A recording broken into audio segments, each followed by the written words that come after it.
We're back continuing our conversation with the Chancellor of the CSU system, Charlie Reed. Charlie, there's a lot of dust up with the faculty union and all on campus, not unexpectedly.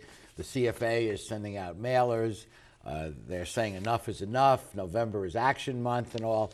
And we don't have the time, or do I have the inclination right now, to get into the middle of that dispute. But what do you say to the union members in the union that are very unhappy with what you're doing? What they're unhappy about happened 2 or 3 years ago, and that's what they're threatening this strike about. I don't really understand it. What's in the past is in the past. What I hope to do is to negotiate a fair new contract with the faculty association going forward. Okay. Well, let me turn to presidential vacancies. 5 presidents out of the 23 campuses have announced plans to retire. What's your criteria for new hires? Well, what we're looking for, and Art, I might say it's the first time ever in the CSU history that we've had 5 vacancies at the same time. Are they leaving because of the budget squeeze? No. I would say that it is the graying of the CSU. We're all graying. Yeah. 2 of our presidents are 78 years old, been here more than 20 years. So, you know, that's just kind of natural. Okay, we don't like them to become like the Supreme Court. There you go.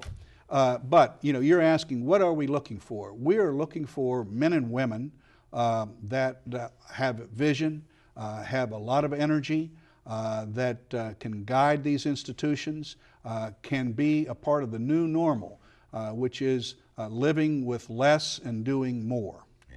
Well, I know how important leadership is, and I know you were personally involved in the selection of President King Alexander, president of CSULB, and what a wonderful selection that has been. He has provided outstanding leadership at the campus, but also in the Long Beach community. And there has to be that partnership between the university and the community. And I know that the students and the faculty really respect King for his leadership. But not only that, King has been a national leader, especially in the area of student financial aid. He and I have gone to Washington together several times. We were there this fall when the Pell program was under fire. And that's one of the most important financial aid programs to the CSU. We get almost $700 million in Pell awards. And when the deficit discussions were going on, that was on the table. And we, I think, helped convince Congress not to do that. And I know King is an expert in that, as you mentioned, having gotten his PhD in higher education finance. So unlike the military, here's a person who's really doing what he was trained to do. That's right. And you know, he is a scholar in that area. Well, I know you both have been very instrumental in testimony in Washington. You knew King when he was a child. I did. I knew King when he was a 7th grader playing basketball in Gainesville, Florida. Oh my God. I had hired King's father to work for the then governor of Florida, Bob Graham. And King's father was the education advisor to the governor. And so I knew this young man who went on to do great things. His mother must have known something, naming him King. That's right. And she was a real trailblazer herself. She was the associate athletic director at the University of Florida. And as you know, they have one of the best sports programs in America.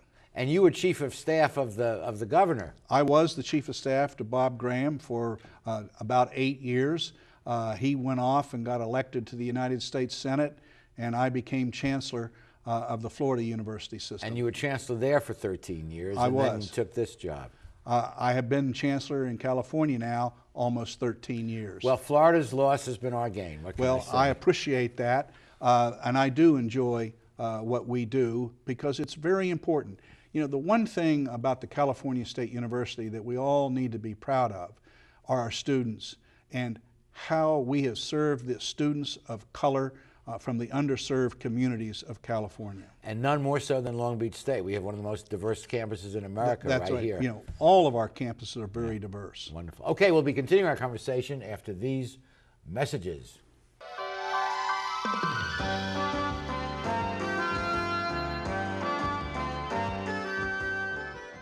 We're back continuing this wonderful conversation with Chancellor Charlie Reid. Charlie, I'd like to talk about the future and specifically the online learning initiative. Obviously, there's the opportunity through technological improvements like the web to bring education at a very, very low cost to millions of people, really.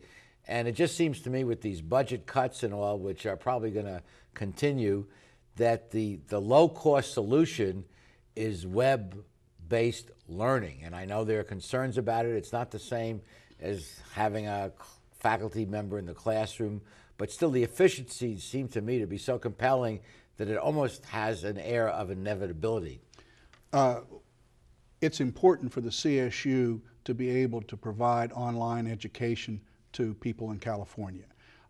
The efficiencies are there. Using technology to deliver a baccalaureate degree, I think, is something that we must do. I just recently checked.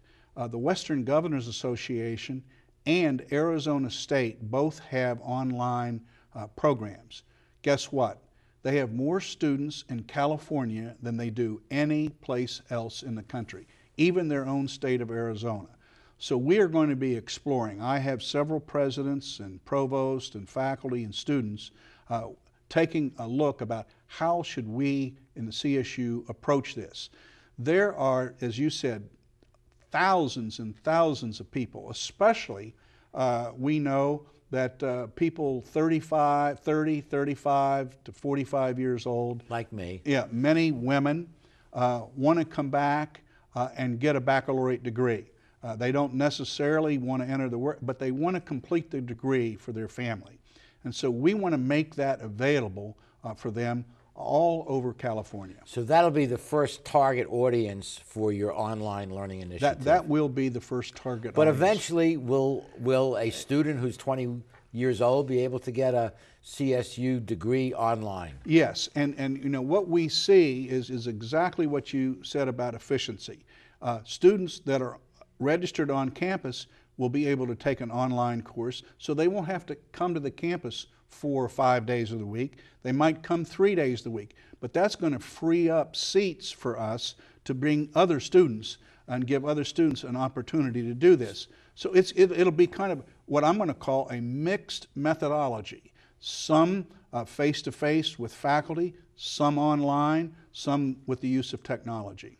But it's coming, and it's a good thing, bad thing, or it doesn't make any difference, it's coming? It's coming. I think it's a good thing. I think that we're going to see people be able to complete their degrees in a better time. It's going to free up seats so we can educate more students. And the technology is such, if you commit 10 or 15 hours a week, you can do it at night, you can do it in the morning, you can do it on the weekends. So that's going to help a lot of people that are working. So we won't need more classrooms, more garages, more wear and tear on your car. The big expensive stuff are these buildings and these labs that we have to build on our campuses. Yeah. And so we can take that out of the cost. Yeah. Is it satisfying to you after 12 years still to go into work every day as Chancellor? Absolutely. The most satisfying time of the year for me is graduation, and seeing these young men and women cross the graduation stage, get their degree, accomplish for their family that degree, knowing that their life has changed forever for the best. We are in the business of changing lives. You know, not only just changing lives, we know that people that get baccalaureate degrees have better health, better child rearing practices, commit less crimes, contribute more in their communities. And that's why it's important, not just economically, but in every other way. Let me close this segment with something you wrote in your Chancellor's letter of September 29th. I share these stories because they say a great deal about our employees and what California State University stands for. It is a place that makes high-quality, affordable education accessible to all citizens. And here's the killer line for me. It is a place where your work helps students realize their dreams. We've got a wonderful faculty and staff that serve our students. And I know how much they really appreciate seeing these students accomplish their goals and the family's goals. Well said. And we'll be back with the remainder of our show after these messages.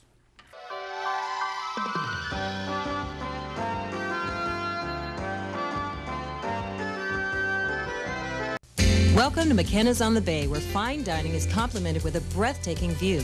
McKenna's is a restaurant of incredible ambiance, providing service and cuisine with style, class, and romance. The menu offers a variety of appetizers, serious seafood, prime steaks, an oyster bar, and specialty entrees for either lunch or dinner. McKenna's on the Bay features patio dining, nightly entertainment, and 2 banquet facilities. No matter what your occasion, McKenna's on the Bay is like being on vacation. Join us today at McKenna's on the Bay. Founded in 1976, Polly's Gourmet Coffee is Southern California's most complete gourmet coffee store. Polly's has the best tasting coffee, freshly roasted every day right in the store, plus a wide selection of teas, an in-house bakery, espresso bar, patio dining, and more. We also offer Wi-Fi, free internet access for all of our customers. Our nationwide clientele agree, when it comes to coffee, there's only one name to remember: Polly's. 4606 East 2nd Street, welcoming you into Belmont Shore.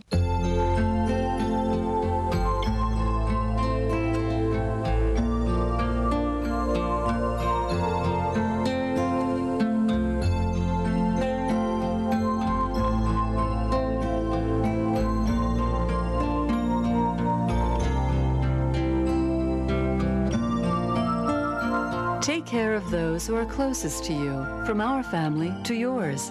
McCarty's Jewelry, since 1932. How do you like your chances the rest of the way? I got no idea. But I do know that if we stay with Naples Rib Company, at least we won't go hungry. Coach, what do you think about some of those questionable calls tonight? Yeah, but if you want a sound call, I'd call Naples Rib Company. You can't miss on that call. Then Naples Rib Company is part of your game plan? There really is nothing more motivating than a great barbecue meal at Naples Rib Company. Victory or not, Naples Rib Company, great game plan. I feel we're really fortunate to have leaders like Charlie Reed running the CSU system and King Alexander running California State University Long Beach. Good leadership makes a tremendous difference in any organization. So Charlie, I wish you continued success in tough times, and you have a half minute or so to say whatever you want to our viewers. No, just thank you for inviting me again. I always enjoy your program. I watch it every week. But again, congratulations on 20 years of success. Thank you so much, and thank you again for joining us. And thank you at home for watching. Please be with us next week for the next edition of Straight Talk. Good night, everyone. Straight Talk has been brought to you by Southern California Edison, the Press Telegram, and remember, Straight Talk is viewable worldwide 24/7 at straighttalktv.com.